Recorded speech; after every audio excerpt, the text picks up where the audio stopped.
नमस्कार दोस्तों, जय हिंद जय भारत। आज इस वीडियो में मैं कवर करूंगा कोर और कोर प्रिंट्स के बारे में और साथ में बताऊंगा गेटिंग सिस्टम के एलिमेंट्स के बारे में। अगर बात करी जाए कोर और कोर प्रिंट्स की, तो castings are often required to have holes, recesses etc. of various size and shapes. These impressions can be obtained by using cores. So where coring is required, provision should be made to support the core inside the mold cavity. Core prints are used to serve this purpose. The core print is an added projection on the pattern and it forms a seat in the mold on which the sand core rests during pouring of the mold. The core print must be of adequate size and shape so that it can support the weight of the core during the casting operation.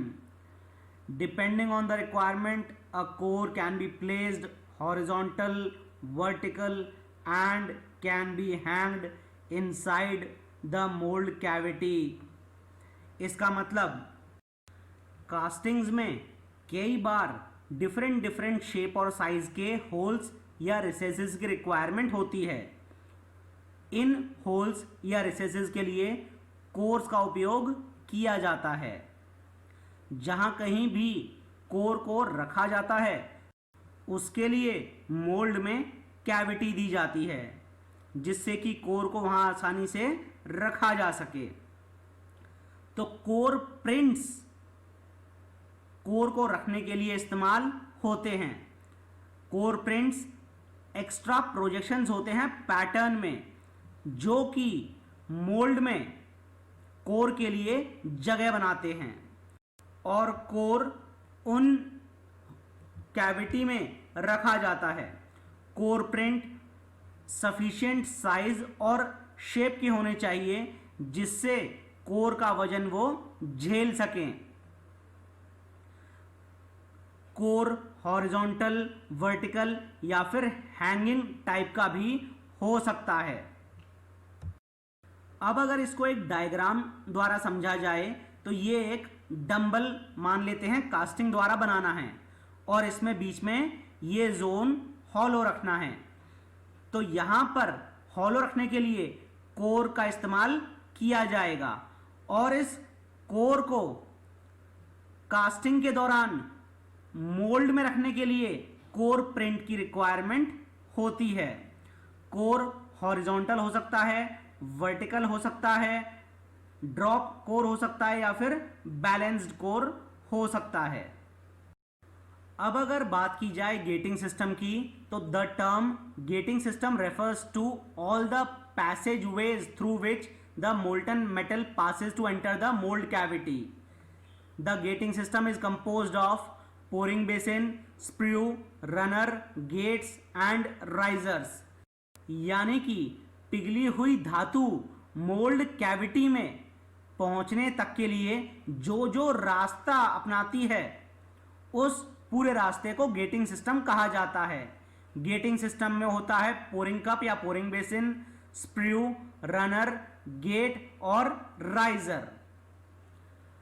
Any gating system designed should aim at providing a defect-free casting.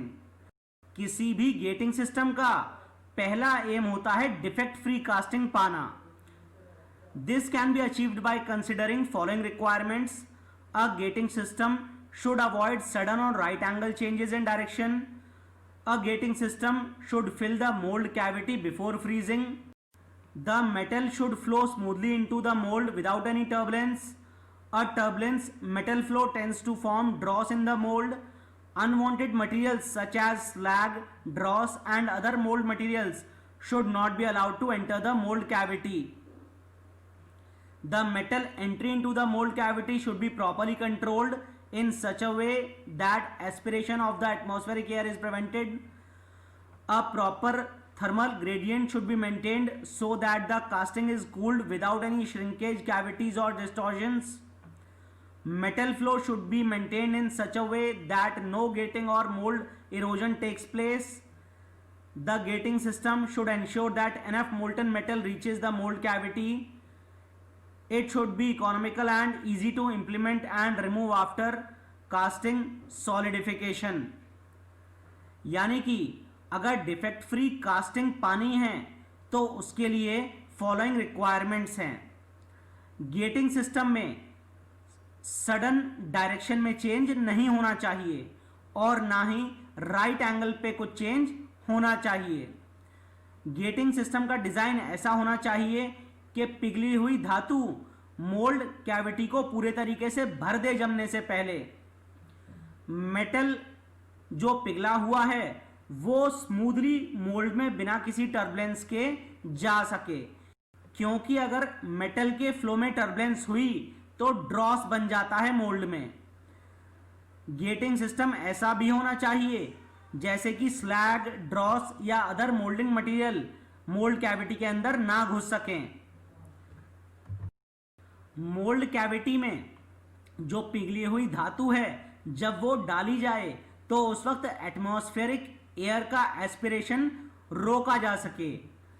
हमेशा getting system ऐसा होना चाहिए कि proper thermal gradient maintain हो सके, यानी कि casting आराम से बिना श्रिंकेज या फिर डिस्टॉर्शन के जम सके. मेटल का फ्लो इस टाइप से मेंटेन कर सके कि गेटिंग या फिर मोल्ड का इरोजन ना हो. गेटिंग सिस्टम को यह इंश्योर करना चाहिए कि मोल्टन मेटल मोल्ड कैविटी तक प्रॉपरली पहुंचे.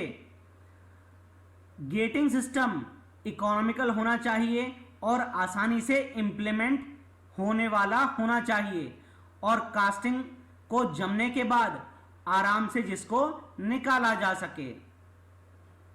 फॉर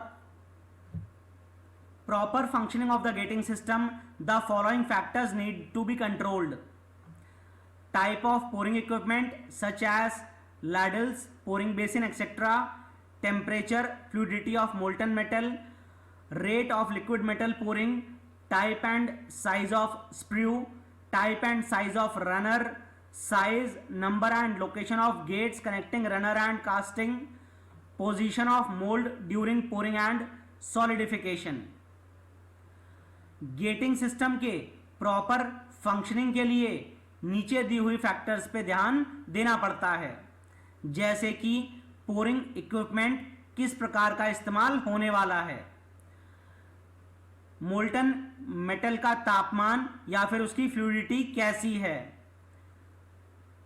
मेटल जो कि डाला जा रहा है वो किस रेट से डाला जा रहा है, स्प्रू का टाइप और साइज क्या है, रनर का टाइप और साइज क्या है, गेट्स कितने हैं, उनका साइज क्या है और उनकी लोकेशन क्या है जो कि रनर और कास्टिंग को जोड़ रहे हैं, मोल्ड की पोजीशन पोरिंग और सॉलिडिफिकेशन के वक्त क्या है. ये सब फैक्टर्स कंट्रोल करते हैं proper functioning of getting system को. अब अगर बात की जाए गेटिंग सिस्टम की तो सबसे पहला पार्ट है पोरिंग कप या फिर pouring basin. A pouring basin makes it easier for the ladle और crucible operator to direct the flow of metal from crucible to sprue. Pouring basin helps maintaining the required rate of liquid metal flow. It reduces turbulence at the sprue entrance. It helps separating dross, slag, etc. from the metal before it enters the sprue. मतलब pouring basin बहुत सारे काम आसान कर देता है operator के. Pouring basin proper rate जिसपे कि लिक्विड मेटल अंदर जाना चाहिए उसको मेंटेन करता है, स्प्रू के एंट्रेंस पे टर्बुलेंस को कम करता है और ड्रॉस और स्लैग को अलग होने में पिघली हुई धातु से वो मदद करता है. If the pouring basin are made large, dross and slag formation will tend to float on the surface of the metal and may be stopped from entering the sprue and hence the mold. They may be filled quickly without overflowing and may act as a reservoir of liquid metal to compensate metal shrinkage or contraction. मतलब अगर pouring basin को बड़ा बनाया जाएगा तो ड्रॉस और slag metal के surface पे तैरेंगे और उनको स्प्रू में जाने से रोका जा सकता है। अगर ड्रॉस और स्लैग स्प्रू में नहीं जाएंगे तो मोल्ड में भी वो नहीं जाएंगे। पोरिंग बेसिन बिना ओवरफ्लो के जल्दी भरे जा सकें और वो लिक्विड मेटल के लिए रिजर्वॉयर जैसे काम कर सकें, जिससे कि जब मेटल श्रिंक हो या कॉन्ट्रैक्ट हो तो वो भी कंपनसेट किया जा सके। Next part is sprue. A sprue feeds metal to runner which in turn reaches the casting through gates. A sprue is tapered with its bigger end at top to receive the liquid metal. The smaller end is connected to the runner. यानी कि sprue का काम होता है पिघली हुई धातु को gets तक पहुंचाना। स्प्रू आगे से थोड़ा बड़ा होता है और नीचे से एरिया इसका छोटा होता है। छोटा वाला एरिया रनर से जुड़ा हुआ होता है। Next part is runner. The runner takes the molten metal from sprue to the casting. यानी रनर का काम है मोल्टन मेटल को, पिघली हुई धातु को स्प्रू से लेके कास्टिंग के जोन तक लेकर जाना। Next part is gate. A gate is a channel which connects runner with the mould cavity and through which molten metal flows to fill the mold cavity. A small gate is used for a casting which solidifies slowly and vice versa. A gate should not have sharp edges as they may break during pouring and sand pieces, thus may be carried with the molten metal in the mold cavity. Gates may be top gate type, bottom gate type or parting line side gate type. यानी gate वो channel है जो कि runner और mould cavity को जोड़ता है। Runner से लेके मोल्ड कैविटी तक पिघली हुई धातु को गेट ही सप्लाई करता है। छोटे गेट उन कास्टिंग के लिए इस्तेमाल किए जाते हैं जो छोटी होती हैं और जिनका सॉलिडिफिकेशन धीरे होना है। गेट में कभी भी शार्प एजेस नहीं होनी चाहिए। शार्प एजेस अगर गेट में हुई तो उनमें से मिट्टी टूटकर पिघली हुई धातु के साथ मोल्ड कैविटी में जा सकती है। गेट टॉप गेट टाइप हो सकता है, बॉटम गेट हो सकता है या पार्टिंग लाइन साइड गेट हो सकता है। Next part is riser. A riser, also known as a feeder, is a reservoir built into a metal casting mold to prevent cavities due to shrinkage. Most metals are less dense as a liquid than as a solid, so castings shrink upon cooling, which can leave a void at the last point to solidify. यानी कि riser को feeder भी कहा जाता है और ये एक रिजर्वॉयर की तरह काम करते हैं। राइजर में पिघली हुई धातु भरी रहती है और वो पिघली हुई धातु वापस से मोल्ड में पहुंचती है जब कभी मेटल जमता है और सॉलिडिफाई होने से श्रिंकेज होती है। ये बात सभी लोग जानते हैं कि ज़्यादातर मेटल्स जब भी कभी जमते हैं तो वो ज़्यादा डेंस होते चले जाते हैं।